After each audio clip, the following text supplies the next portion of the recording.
What languages do you speak? Do you speak Chinese? We often use speaking to represent language ability in general, but does that mean that speaking is more important than listening?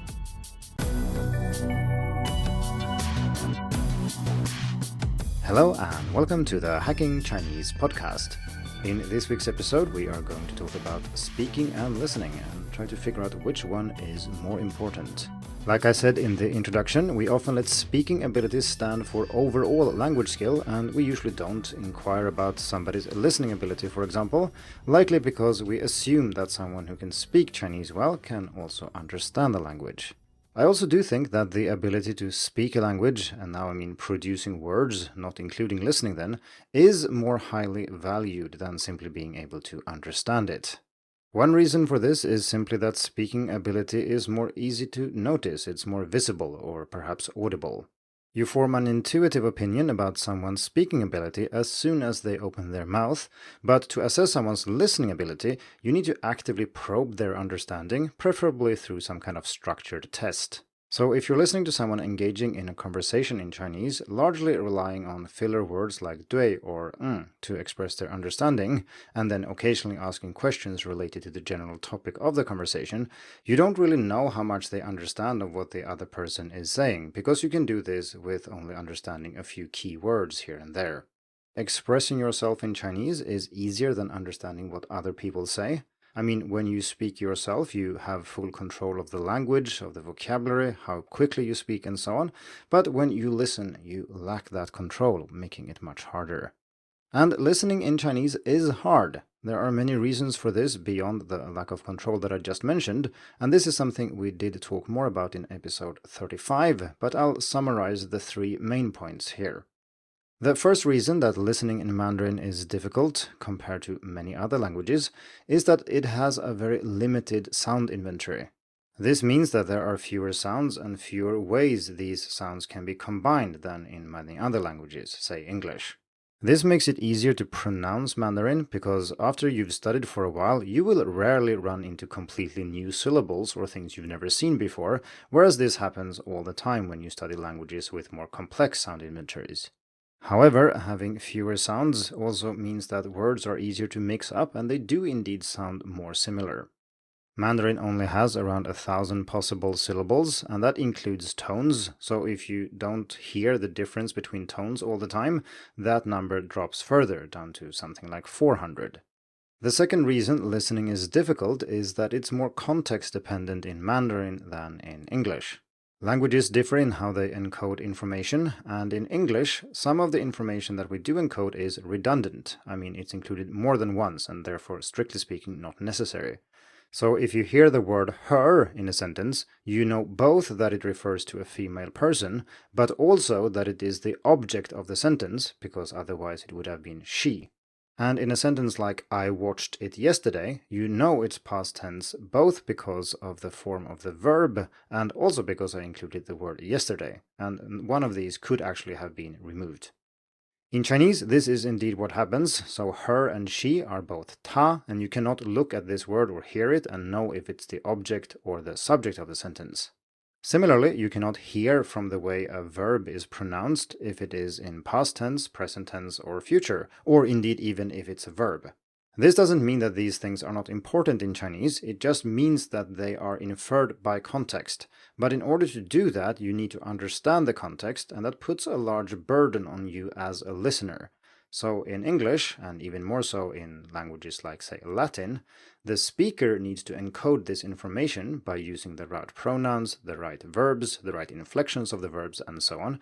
But in Chinese, you just use the same verb no matter what tense it is, and we use the same pronouns no matter if it's object or subject form. And then the listener has to rely on context to figure out which one it is and what makes sense in this context. The third reason Mandarin can be challenging to understand in spoken form is that China is very big and there are many ways of speaking Mandarin, and lots of people, a majority of people even, speak Mandarin as a second language, which means that their pronunciation is colored by their first language or the Topolek that they speak at home.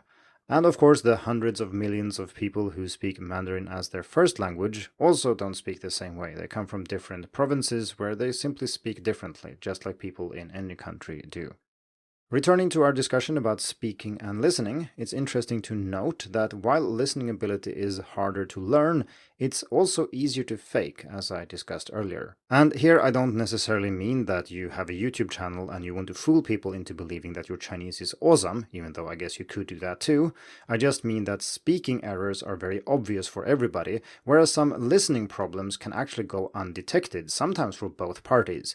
But I'm sure most learners have been in conversations where you kind of just fake that you understand everything that's going on, whereas in fact you're only understanding a few things. And maybe you do understand enough to say some things that are related to the topic at hand, and that might give people who listen the impression that your listening ability is as good as your speaking ability, whereas this might not be the case.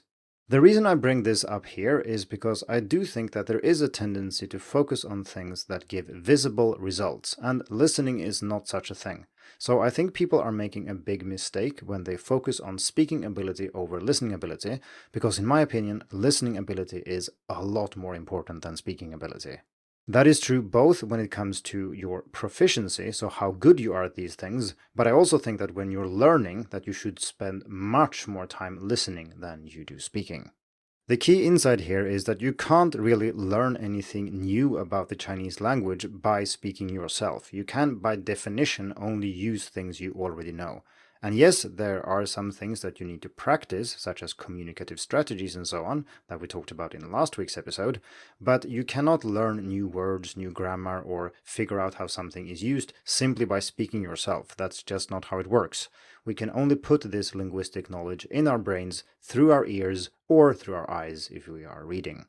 Another reason that listening ability is so important is that it accelerates your learning in a way that improving your speaking ability does not.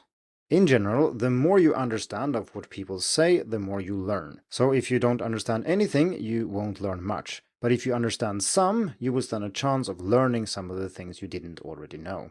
So when you improve your listening ability, you make it more likely you understand what people say. I mean, that's what listening comprehension means. But it also increases the number of learning opportunities you have. Because let's say you're listening to a conversation, and with a lot of extra practice, you do understand most of what they say. And this gives you the opportunity to learn the things you didn't already know. But if you didn't invest that time into listening practice, well, maybe you wouldn't have understood much at all of what they said, and you wouldn't have learned anything by hearing this conversation either. So this is how listening comprehension, or spending time focusing on listening ability, can accelerate your learning in a way that speaking does not.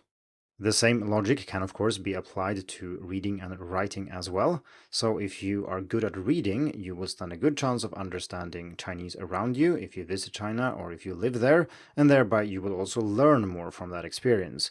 Whereas if you don't focus that much on reading, maybe focus more time on writing, you will lose opportunities that you could have used to learn more Chinese.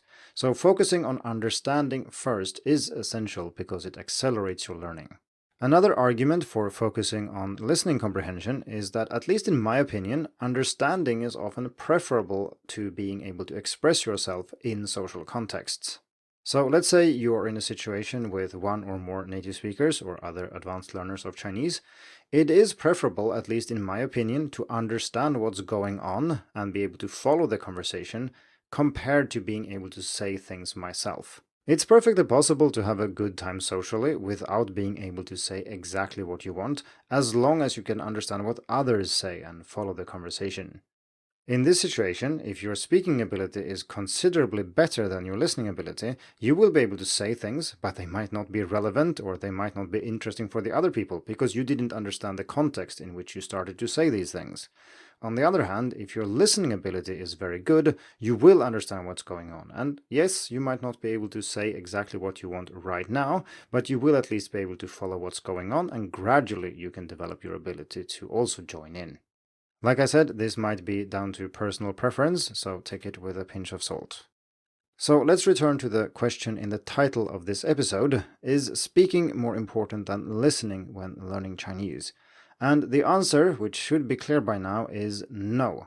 It is easy to focus on speaking because it's very visible, and if you want to show somebody that you've learned some Chinese, well, speaking is the way to do it. But if you really want to learn the language and make sure you get the most out of the time you invest, listening is much more important. Thank you for tuning in to the Hacking Chinese podcast. If you like this episode, please share it. More information and inspiration about learning and teaching Chinese can be found at hackingchinese.com. See you in the next episode, and until then, good luck with your studies.